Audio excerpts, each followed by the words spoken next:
अब second case हो गया कि इसमें क्या कर दिया हम सब, दो आपका डाइलेक्ट्रिक डाल दिए, ठीक है।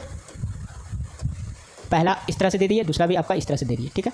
अब इसमें दिया कि दोनों के बीच का गैप d है। पहले वाला का आपका थिकनेस दिया हुआ है, मान लेते T1 है, दूसरे वाले का T2 है, और ये वाला मान लिया कि आपका क्या है, इसका डाइलेक्ट्रिक दिया पहले वाले का दिया K1 और दूसरे वाले का दिया डाइलेक्ट्रिक K2। तो हम सब इसका फॉर्मूला क्या जानते हैं, एप्सिलॉन नॉट A हो जाएगा। और ये देखिए d तो रहेगा, डिस्टेंस है इसके बीच में, और पहले वाले का थिकनेस T1 है और डाइलेक्ट्रिक, तो इसके लिए क्या लिखेंगे बताइए, माइनस। सबसे पहले तो ये देखिए इसका 3T1 माइनस T2 तो होगा ही जो थिकनेस है वो, इसके अलावा क्या लिखेंगे, प्लस T1/K1 प्लस T2/K2। अब देखिए इसी फॉर्मूला में आपको रख के नया C' आपको निकालना है, और इस क्वेश्चन में शायद दिया है कि C' जो है 2C है, ठीक है। यानी डाइलेक्ट्रिक जब डाल देते हैं दो तो इसका कैपेसिटर वैल्यू क्या होता है, पहले वाले से दुगुना हो जाता है। और इस क्वेश्चन में दिया हुआ है K1 का वैल्यू दिया 1.25 K2, यानी K1 क्या है आपका 5/4 टाइम्स ऑफ K2 है। तो हम सब K2 लिखे तो कितना हो जाएगा, 4/5 K1। अब सारे का वैल्यू हम सब इसमें रखेंगे, ठीक है। T1 आपको पता है, T1 कितना दिया, 3D/8, ठीक है। और ये आपका T2 दिया हुआ है, एक बार देख लेते हैं क्वेश्चन में। T2 का वैल्यू दिया हुआ है, पहला थिकनेस 3D/8 है, दूसरा D/2 है, सेकेंड वाले का थिकनेस दिया हुआ है D/2। अब सारे वैल्यू को इसमें रख देते हैं। आप सिंपल समझना है कि C' क्या हो गया, 2C हो गया। 2C हो गया, शुरू में क्या था, एप्सिलॉन नॉट A/D, तो ये क्या है आपका, इसको हम सब लिख लेते हैं एप्सिलॉन नॉट A/D।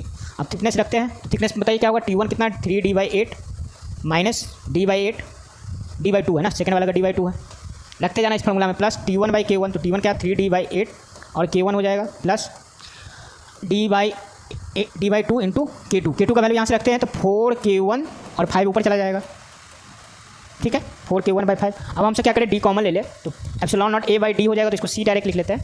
तो C तो हो जाएगा आपका, यहाँ क्या हो जाएगा, 1 - 1/8, एक C से C तो कट ही गया, 1 - 1/8 माइनस 1/2, D कॉमन ले लिया, 3/8 K1 प्लस 5/8 K1, ठीक है।